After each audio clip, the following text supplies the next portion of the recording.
There's a ton of noise out there. So how do you get decision makers to pay attention to your brand? Start a podcast and invite your ideal clients to be guests on your show. Learn more at sweetfishmedia.com. You're listening to B2B Growth, a daily podcast for B2B leaders. We've interviewed names you've probably heard before, like Gary Vaynerchuk and Simon Sinek, but you've probably never heard from the majority of our guests. That's because the bulk of our interviews aren't with professional speakers and authors. Most of our guests are in the trenches leading sales and marketing teams. They're implementing strategy. They're experimenting with tactics. They're building the fastest growing B2B companies in the world. My name is James Carberry. I'm the founder of Sweetfish Media, a podcast agency for B2B brands, and I'm also one of the co-hosts of this show. When we're not interviewing sales and marketing leaders, you'll hear stories from behind the scenes of our own business. We'll share the ups and downs of our journey as we attempt to take over the world. Just kidding. Well, maybe. Let's get into the show. Hey everybody, Logan with Sweetfish Media here. Today's episode is the second in a two-part conversation with Brian Sowards, Enterprise Go-to-Market Strategist at the Muse. In case you missed yesterday's episode, that's the first part of the conversation with Brian, and he shared two specific outreach tactics that he's used that have boosted his open rates and responses on cold email up above 80% at times. So I highly recommend you check out yesterday's episode. As we continue the conversation with Brian today, he shares two additional strategies for both prospecting and deal management that have yielded some great results for him. The first is a way to equip your champion within an organization to sell internally and equip each functional area to be able to provide the sign-off needed in more complex enterprise B2B sales. The last one that he shares is something that you guys have heard us talk about a lot, content-based networking, and how he specifically applies that in a few different scenarios. All right, let's get into the rest of my conversation with Brian Sowards at the Muse. A couple of things that come to mind in what you're saying there, Brian, are jogging my memory of a book that I'm completing right now. I'm towards the end of The Transparency Sale by Todd Capone, and he talks about breaking down, three stages or three questions that you need to answer in B2B sales: why change, why you, and why now. And if we're focusing on the why change, when they already have that down, as you mentioned, they already know the problem. Now it's why you and why now. And you're not helping them through that journey that they don't know. There's so much content out on sales and things that we can do. We forget that our buyers don't have all this content out there and classes and seminars and podcasts on how to buy, right? And so we need to lead with empathy in leading them through that process, which I know you have a specific strategy for that is going to be helpful for folks. But what you were touching on there, I think, is really important in our ability to listen and be attuned to where they are in the process and to be that consultant along the way. I just recommend that book to a lot of folks, The Transparency Sale. But back to the tactics at hand. So if we are going to be consultative and lead our buyers through a journey that is, successful for us, but is also successful and enjoyable for them, then we need to be attuned to what they want at each stage. And the strategies that you're going to be talking about really, bring that to light. So the first one is personalized outreach. I know, a lot of folks have debate over, is it volume or is it, hyper personalized, lower volume? Tell us a little bit about what you've experimented specifically with, Brian, in personalized outreach, some of the things you think about and the results you've seen there. I think you can frame this conversation in very, business terms. How many interactions, how much time are you investing to discover and connect with the people who are your ideal customers? I think that ideal customers who are ready to buy is when you get a top performing system. In my experience, if you factor in all of the actual costs in those outreaches, you're going to find very quickly two things. Number one, there's personalization that matters, that's worth doing, and that's efficient, and you should cut out everything else. And number two, that there is a volume approach that is sufficient for you to make use of that personalization. But I think one of the first things that helps is if you just think for a moment about how you visualize the person on the other end of the conversation. So, if we were to just close our eyes and picture our approach to reaching out to someone and what's going on for them on the other end and start describing that, I think we might, use words like, well, they're busy, or they're overwhelmed, or they already think they already have what they need, or they don't know who we are. So part of what comes up is, frankly, our fears and our anxieties and our worries about connecting them. And I think the old sales script, and there's still a lot of value in it, is it's our job to handle our fears and anxiety, have courage, get on the phone, call them, and reach out to them. I think that managing ourselves as salespeople is something that, frankly, actually, there's a lot of wisdom in a lot of the sales advice that I've received and grown up in along those lines. But the other side of the equation, I think, has changed in this regard.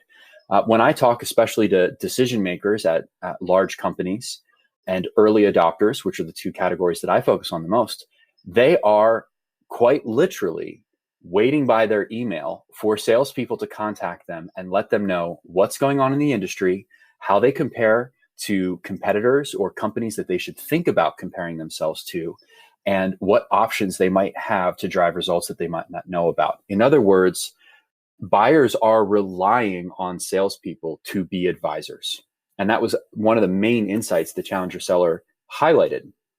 So I think if you approach them in that way, you have two things in your favor. Number one, you're immediately connecting with them in the way they most want to connect with you. And number two is you're starting that conversation 5, 6, 7 steps ahead of where you might otherwise be. If I call someone and I say, so tell me, what are your challenges in your business? Well, why am I doing that? Because I should know just from the business that I'm calling what their challenges are, what industry they're in. In taking my own, work as an example, I can know companies, who they're trying to hire, where maybe they have recognition and maybe where they don't with candidates, to what degree they've realized their employer brand, i.e., do they have content that shows what it's like to work there? Do they have content that's going to be compelling to candidates, like employee testimonials and those kinds of things? In other words, with publicly available information, I can zero right in and say, for example, hey, we noticed you just went through a merger and that you're hiring 1,000 new people. We were able to work with this company in your space or around those types of roles that you're trying to hire and deliver these results.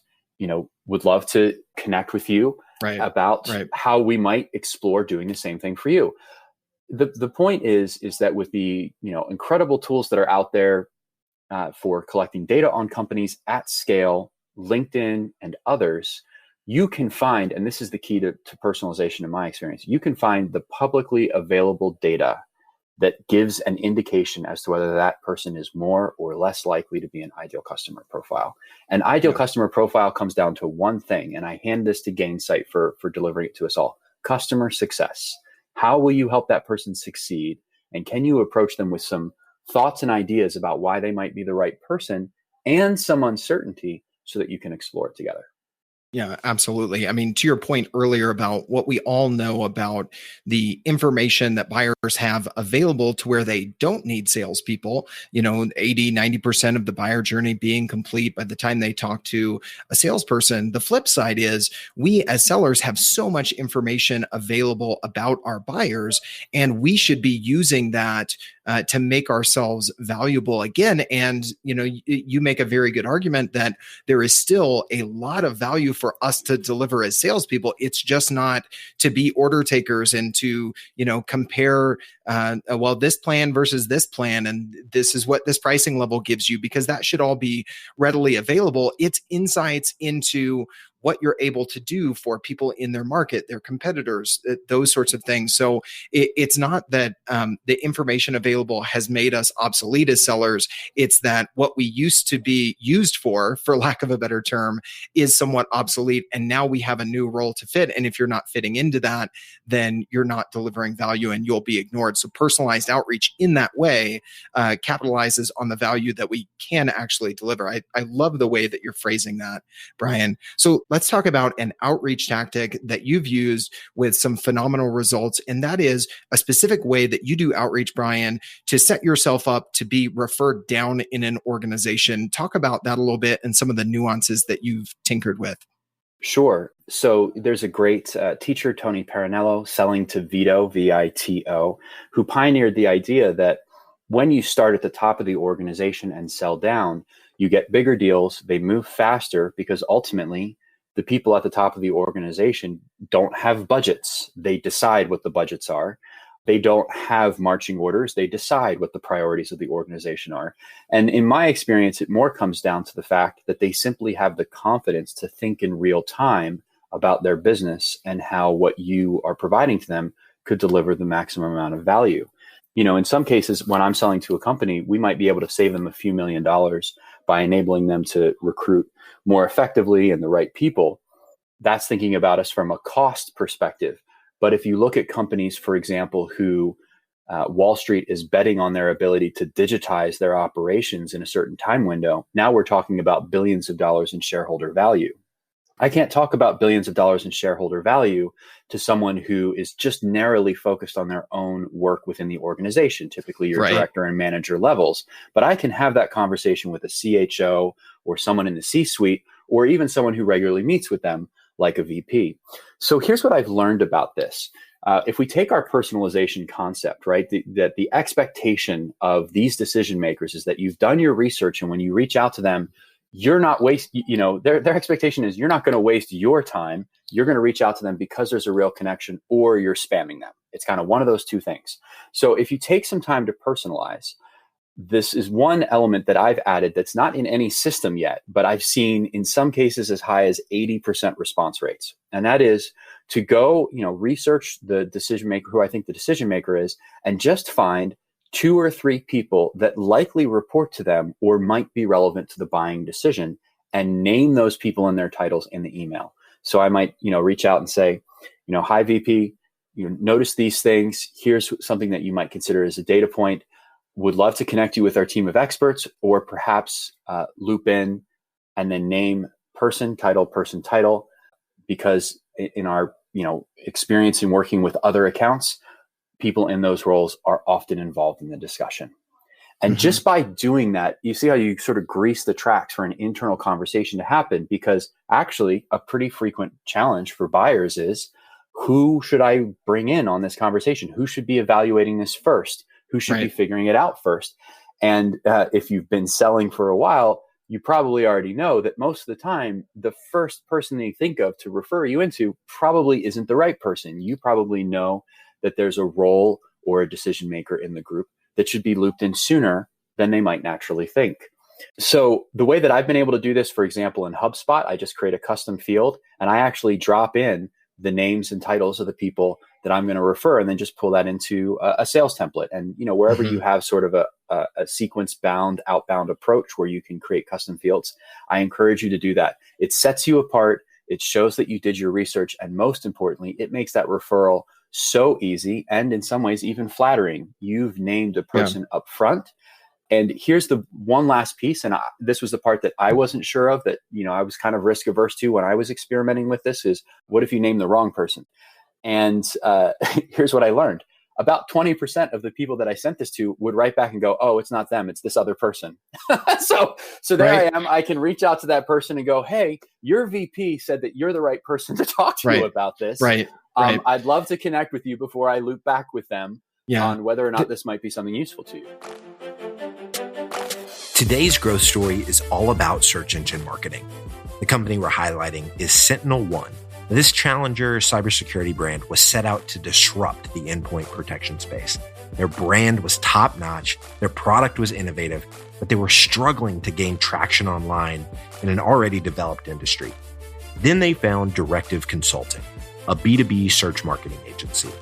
Within the first quarter of working with Directive, SentinelOne was able to increase their organic traffic by 128% and overall lead volume by an outstanding 251%. Now, I have a hunch that Directive can get these kind of results for you too. So head over to directiveconsulting.com and request a totally free custom proposal. That's directiveconsulting.com. All right, let's get back to this interview. There are several things I love about this specific tactic, Brian. One, you're reducing the friction for that higher level decision maker to let you in the door and to continue the conversation, right? Because we all understand, what you're talking about in selling at the highest level as possible, but we know that at some point we're likely going to get referred down. Someone else is going to handle, the first stages of discovery before they loop back in that VP or, the CHO or CMO or whatever functional area you're selling to in the C-suite, right? But you've made it easier for them. You've possibly flattered the person at the level below them because you've asked for them by name. It's not like they're just taking the meeting because their manager said they had to. You asked for them by name and have given them some value in the process, as opposed to just trying to go above them and being like, oh, well, okay, I guess I'll meet with you because I got referred down to you, right? So it changes the nature of that as well. So I absolutely love that. And I haven't heard of anybody specifically, going to that level of detail. And I think that's very smart in a lot of different ways. So we've talked about personalized outreach. We've talked about a specific way to set yourself up to be referred down, Brian. The third tactic that you wanted to share with listeners today is this idea of giving each functional area, each functional role involved in the buying process, their piece to the puzzle, and equip your champion to sell internally. Tell us a little bit about, how you visualize this and some of the things that you've tactically done that other people could replicate to equip their buyers to sell internally, because we know that needs to happen. We just oftentimes don't know how to make that happen effectively. Yeah, you can think of this as trying to figure out how to build a high-performing organization in extreme environments. So my last startup was selling to universities, highly bureaucratic, slow-moving organizations. A new tool, a new function. So there was no one within the organization who would clearly own it. And in fact, in some cases, they had no idea what I was talking about when I said crowdfunding, because it was a relatively new trend. And it involves their donors, their payment systems, and their students. So if you were going for the trifecta of things that universities are very sensitive about, we hit all of them. And our first meetings often had anywhere from 13 to 20 people in the room, and the decision-making process would take 20 months. And we were finding ourselves having the same conversations over and over again, sort of getting looped in snowball style, right, where you're having the same conversation because a new person is being added, or worse. Right. We'd pitch to a very large group. That group would set up a committee. They'd have an internal discussion, and they'd come back and say, we can't buy you because blank. And we had solved for that problem right up front and had a solution that elegantly resolved it. But the sort of the culture and the decision-making of the group had moved on. And one of the things I learned is that when you're selling in large groups like that, people are quiet who should be speaking up. In fact, no one wants to profess their ignorance in front of all of their peers, but especially people that they don't interface with on a regular basis. And here's what's new about the world today, I think, that still hasn't really, been caught by people who are doing B2B selling. No one has been there for that long. Almost everyone I'm selling to has been there for 9 months or less. Yep. If I've been selling to someone for 4 months, the chances that they're going to have new leadership, a new champion, or a new person involved are almost 100%. Yep. There's a lot of figures around this, but when I look on LinkedIn, what I see is the average tenure for most companies in these professional, buying decision-making roles is around 2 to 3 years. And if it's a young, fast-growing organization, it's less than 2 years. And all of these really big companies now are trying to be more nimble, and their hiring behavior is beginning to look a lot like that. So what does that mean? Well, it means that we can't depend on our champions' existing relationships within the organization, because in many cases, just by thinking about buying from us, they're going to have to create a relationship that maybe they should have, but they've never really had a conversation with around. And so we actually have to show them how to approach these other groups. And they're actually looking to us to provide that security with one very important caveat. I changed just one phrase that I would use, and it radically shifted the willingness of champions to follow the instructions that, we were suggesting, which was, instead of saying, this is how we do it, or this is how you should do it, we would say, our top performing customers, we noticed, bought it this way. Or what we noticed with our top performing customers is before they brought it to marketing, they made sure that finance understood that the governance issues were taken care of. So we actually provided them with a buyer's journey. And one of the things we began to notice about that, once you started breaking the conversations down into more functional conversations with smaller teams or smaller groups, is that a B2B sale is a lot like a puzzle piece. It's one puzzle piece, but each group only cares about the side that plugs into them. Right. Yeah. If you're selling to IT, HR, and finance, they all are looking at their piece with their glasses on, right? Right. Couldn't have said it better myself. And everyone on some level recognizes that, being a good citizen of the corporation and helping each other out is part of what they're there to do. But ultimately, what they're most concerned about is, what am I responsible to speak up about? What am I responsible to say? What am I responsible to decide? And so one of the things that we began to do is we actually created sort of mini pitches that were only targeted to the specific stakeholder conversation that needed to happen. And we saw, us go from, multi meetings across, over a year to being able to begin to close deals in around 6 to 9 months. The real magic, though, occurred when we took each of those steps, we put it into a Google Doc, and we took each of those pitches and we built that out into a workflow, and then put all of that into Basecamp, a tool that originally graphic designers would use with their clients to get approvals on. And we literally provided to our champion a step-by-step checklist with all the assets, all of the information, and all of the FAQs that each area would need. And we went from closing universities in 20 months to closing 20 universities in 6 weeks. Wow. I have sold to higher education institutions before, and I can tell you that turnaround in your deal cycle time is unbelievable. I don't know anyone in the industry that's gotten better than that. I know a few people who do very well. And, we were very much a niche play. But the point of sharing all of that is, even if you're in a really difficult sale, if you find yourself saying, we need to talk about so many things in order for people to understand our value. I would encourage, especially if there are startups or founders listening, I would encourage you to challenge that assumption, because really what you need to be thinking about is, who are the people we need to be talking to? What do they care about? And how can we make this conversation as simple for them as possible? Figure out the dependencies and line up the conversation so that you knock the dependencies over as you go along. So it's a domino effect, because by the time you get to that second or third conversation and they find out, oh, marketing's already okay with this. Oh, our content, communications team is already okay with this. Well, then it's a lot friendlier for them to go, well, let's go ahead and make sure we do a security review just so we make sure the data is safe, right? It's all about pattern matching against what other clients are doing. And making sure that you're speaking directly to the needs of the experts that need to be involved.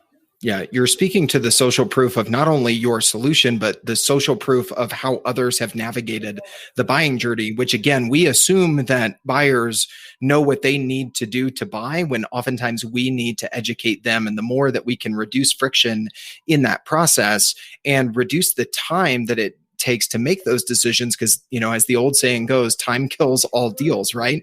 And so by accelerating that deal cycle time, you were, in your results that you shared, you were able to close not only deals faster, but more deals. So there were deals that were taking longer that just stalled or went to no decision because they took so long because of that old adage. So I love the framework that you're talking about. So Brian, the fourth and final strategy that you're going to be sharing with listeners today is one they've heard us talk about on the podcast a good deal. We have an entire series dedicated to content-based networking, but you've really seen it play out well in your sales and business development efforts in a couple of ways. The first is related to blog or LinkedIn content, written content of some form or fashion. Tell us a little bit about that, and then we'll talk about the other way that you've used content-based networking as well. So I see content-based networking as being particularly strategic for two categories of contacts. One is leaders, executives, or aspiring leaders, and the other are early adopters and innovators, thought leaders. These are two groups that are really great to have as customers because not only do they have the ability to, drive decisions within their own organizations, but they often have an outsized effect on the market in terms of, other people know them and follow them. And what I've learned about these two groups, and I consider myself a part of them, is they are very aware of how powerful a personal brand is, how important having a great network is, and how much that network and keeping it alive depends on content. What I realized is that I could actually offer content production as a service to the people that I wanted to connect with. And by doing that, I was showing that I valued them and that I understood them right from the start. And the conversations that created were almost always about where we had philosophical alignment. And if you want to find the easiest person in the world to sell to, find someone who believes what you believe, right? Mm-hmm. Right. So content-based networking isn't just a clever marketing tool. It's not just a way to put the extra effort in to get a first conversation with someone. It's not a substitute for a sales call. I actually don't see much of a difference between a content-based networking outreach and discovery. You're asking the same kind of questions. What do you do? What do you care about? What are the challenges? What are some things you're proud of that you've overcome? Those kinds of questions are all the baseline information you need for really tuning a business case. So what I've been doing is looking at how can I, at varying levels of scale, bake producing content on behalf of the people I'd like to build relationships with into everything that I do. Of course, one of the very first ways that I've tried in my own startup, much, to be honest, inspired by James and you, was launching a podcast with one of my startups that was incredibly effective. We got almost every executive we invited to say, yes, they'd like to be on the podcast. And I think that, podcasts are an incredibly strategic and highly efficient way of building relationships with executives who, frankly, otherwise have many different ways of avoiding spending time with salespeople. Absolutely. What I've been able to do is minify that into how I build relationships on LinkedIn. So, owe a lot to Josh over at Influencer Inc. on watching his playbook as he was building this and imitating it. And now I work directly with him on it. But here's what it looks like. I took the time to identify who are the thought leaders, who are vocal advocates on LinkedIn around the topics or the philosophies that if you believe those things, buying from us is just a straightforward decision. And I began by reaching out to those thought leaders, interviewing them, and making LinkedIn articles and LinkedIn posts, just sharing 2 or 3 nuggets that I felt were really things that I wanted the market to see. And what's interesting is when you look at it, executives, thought leaders, and salespeople actually all have a goal. They want the market to talk about something more. They want them to talk about an opportunity, a change, a challenge more. And so you can actually pretty naturally find a lot of overlaps between the types of things you want to talk about with customers and what these thought leaders and leaders want to talk about as well. So it can be open-ended. I'd often just reach out and say, hey, I'm thinking about writing a post on blank, but also really interested to hear anything that might be top of mind for you that you haven't had a chance to get out there in the world. And I'd be happy to produce that for you. And what I learned is it actually doesn't even need to be a blog post or a LinkedIn article. It can just be a LinkedIn post, a few sentences, 2 or 3 paragraphs. And the key is, of course, that when you post it on LinkedIn, because of how the algorithm works, you need to make sure to tag, somewhere in the neighborhood of 3 to 8 other people who might want to chime in on that, and ask the person that you're interviewing if they'd be willing to also tag a few people so it gets some visibility and early engagement in the comments. But man, I ran an experiment on this. I got 20,000 views on one of the first posts that I did, 10,000 on another. And now I've broken it down into more regular, posts, and I'm getting over 1,000 views and likes and comments. And here's the key. Every week, more and more of those are coming from the people that I'd like to have conversations with, because I'm accessing the conversations that their community is having and surfacing it to the social network. And I'm learning a ton at the same time. For me, this was the solution of going from, knowing SaaS really well and understanding digital marketing and a lot of sort of other areas of the industry that are relevant to my job, but not really having contacts within the HR tech world. And now I have over 500, and I started this, about 2 months ago. So it really is a tremendously better way of prospecting. I'll end with this. If you are a salesperson and you look at all of the messages that you sent out, all the prospects that you reached out over the previous year, and how many of those resulted in any value relative to the ones that did create value for you and your career, I think what you'll find is more than 90% have a zero return. When you take this approach, when you support the community, when you support the thought leaders in it, when you talk about the issues and the questions in small ways on LinkedIn and also through the personalized emails that you send out, you're building genuine relationships. And so there's a much larger sort of splash radius of how those efforts pay off and can stack and can find their way out to the people who really are ready to buy and really do need what you have to sell. Absolutely. I mean, you said it so well. I've shared my story before. I actually shared this on Scott Ingram's Sales Tips podcast on the results I've seen with content-based networking. About 9 months ago or so, last July 2018, I joined the Sweetfish team, became a co-host of this podcast. And within a few months, I was making lists of top marketers to follow. And I had been in B2B sales for 10 years, but really had not many connections in the B2B marketing space, especially in the tech space where a lot of our customers are. But because I was able to have conversations with, the former CMO of Marketo and other great marketers that we've had on this podcast, I was able to borrow some brand equity. I was able to create content with the people I wanted to talk to and build relationships one-to-one that I wouldn't have had otherwise. But then it also, built my network similarly in the way that you're describing, in the way that you added, 500 LinkedIn connections in the space that you want to be connected in just a matter of months. So I love what you're saying there. Obviously, it's core to what we do. So I could get on my soapbox about it, but it's great to hear that the strategy is paying dividends for folks in all sorts of different industries and working for you in HR tech and helping you connect with the right folks. Well, Brian, each one of the tactics that you've shared here have been immensely valuable. And I think you've given some real tangible ways for people to apply these. If anybody listening would like to stay connected with you, which I would highly recommend they do, or ask you any follow-up questions on some of the strategies you've shared today, what's the best way for them to reach out or stay connected with you? Yeah, I would love to be helpful. You can find me on LinkedIn. It's Brian, Brian, Sowards, just like towards, but with an S, SOWARDS. I love it. Brian, thank you so much for making time.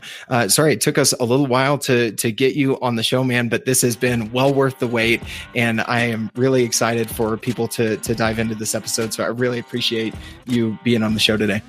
Oh, it's my pleasure. And I'm so excited to see the absolute rocket ship that the B2B podcast has become. So keep it up. Thanks, Brian. We totally get it.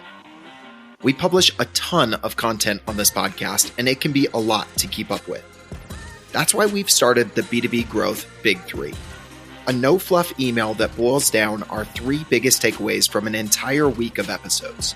Sign up today at sweetfishmedia.com/big3.